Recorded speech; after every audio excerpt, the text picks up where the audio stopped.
Hey guys, Ashlane here coming at you today discussing what a cycle deck is in Clash Royale. So those of you who may have seen me, I used a cycle deck in the first ever tournament in Helsinki. I made it to the finals to the main stage. I did not win. I faced a mortar deck and I lost, but a lot of people have been asking me, Ash, what is that deck? Where did you find it? How have you been using it? And why is it so successful? So I thought I'd bring it to you guys today. So you can see the princess card. I have her in the deck right now. That can be changed with either the archer or the spear goblin, as I just shown you. If you don't have the princess card, still a perfectly viable deck. In fact, I still use the deck with the archer card sometimes, even in legendary arena. I'm going to start off by a replay from Man U here. He's going to go up against Joker from In the Light. He's a level 12, Man U is a level 10, and you're going to see the way Man U plays this deck. He's actually played about almost 2,000 wins with decks like this. Now, the reason they're called cycle decks is because you're essentially using these really cheap cards to cycle your hog really quickly. Now, the other important card in this deck is Cannon. Probably the two most important cards, along with the rest of the defensive cards and the really fast, cheap cards, are certainly the Hog and the Cannon. So we're going to discuss primarily the Hog, the Cannon, and the utility of the Zap spell in this deck, because that's what makes the deck so good.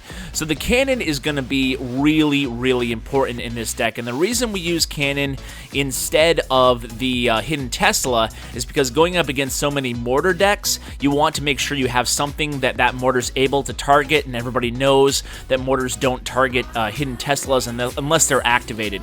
Now, a deck like this is great against a deck like Joker's using right now with a lot of heavy, powerful units. This is a very powerful and popular P.E.K.K.A deck that he's using right here. So there's a couple games inside the game in terms of this deck, right? So you have the Zap spell. You can see Man U has the Zap spell ready to go here. And if they play any sort of defensive counter, or even if they don't play a defensive counter, you always want to use your Zap spell if you have it up. So a perfect hand for this deck might be a Cannon, a Goblin, a Zap spell, and a Hog. That would be a really good starting hand on this deck, because what you can do is drop your Goblins, drop your Hog, and then wait till they get to the tower, use the Zap spell to counter whatever they play defensively, and then defensively on your own end, you're able to use that Cannon to distract whatever they might play as a counter offensive in the opposite lane. So against these really hefty decks, it doesn't seem like a deck that is this cheap could actually be able to beat a deck so convincingly 2 levels ahead of him, all max cards here for Joker, but it does really well. The Cannon does a really good job at distracting those heftier units, and what you can do from there is use your Goblins and your Skeletons and your Minion Horde really smartly defensively in combination with that Zap and Arrow spell to stop offensive strong pushes like this, like you're seeing right there. The P.E.K.K.A is a great unit, but a P.E.K.K.A against a cycle deck is really difficult, playing a really power deck against a cycle deck, and I ran into a lot of these power decks, and I think I won them all, to be honest with you, at the tournament during the play-in 90-minute mode. That's because this deck is just so good at countering these really strong offensive, and at the same time, what you can do is try to get the elixir advantage, and then try to sneak in that Hog, because you're always cycling the cards so fast because the deck is so cheap, and then you can play the Hog way more than your opponent is able to counter it. That's the whole idea behind the deck. I will show you a couple variations of this deck. First, let me just go show you a replay, and if you don't have the Princess card, again, the Archers really do work well in this deck, so if you play this deck with Archers instead of the Princess, you're still going to have a lot of success, especially in lower arenas, so by all means, don't feel like you're missing out with the Princess on this deck.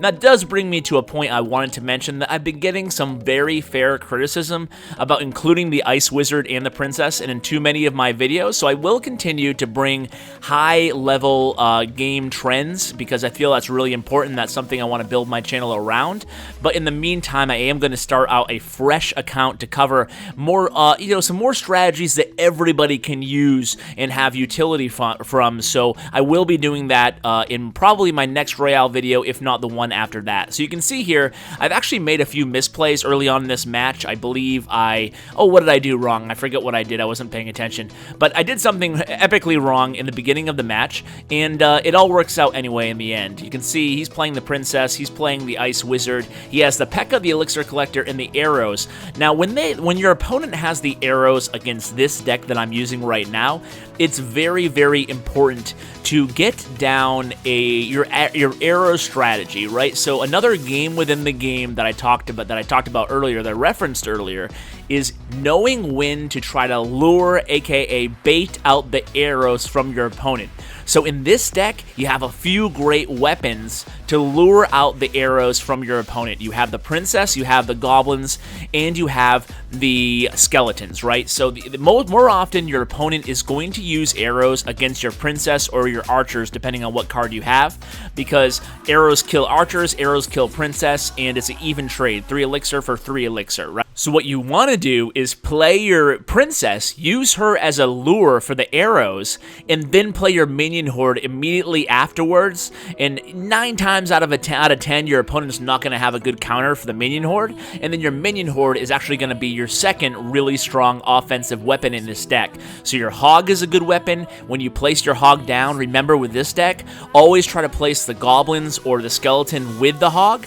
That does 2 things. Number 1 is it keeps the deck cycling. It's called a cycle deck because you want to cycle back to that Hog card as soon as possible. And number 2, obviously, it gives that building more things to target, and if you can reach the building even with Skeletons on top of the Hog, it's going to double the amount of damage you can do with that 1 Elixir card added, or the 2 if it's the Goblins. So remember, with this deck, always place your Hog and your Goblins or Skeletons at the same time. Hopefully by that time you'll have your Zap spell ready, and then you want to have your Zap spell ready to go on the tower. You can see I didn't even need it there, but I had it ready in case I did, and it's just such a great weapon. Zap is a great weapon because it stuns, aka freezes your opponent's counter to whatever kind of push you have going. So when you use a Zap and you have your Hog already on their tower, you can get 1, sometimes 2 extra hits with your Hog on, so that's great.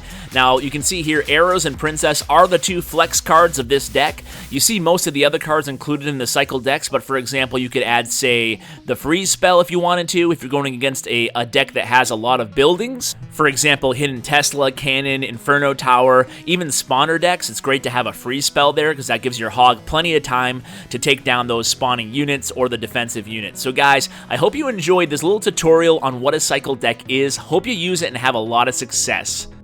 So thank you so much for watching, wishing you a very, very happy day or evening, whatever time you're watching, and as always guys, take care. We don't play for fame, we don't play for cash. We just play for the glory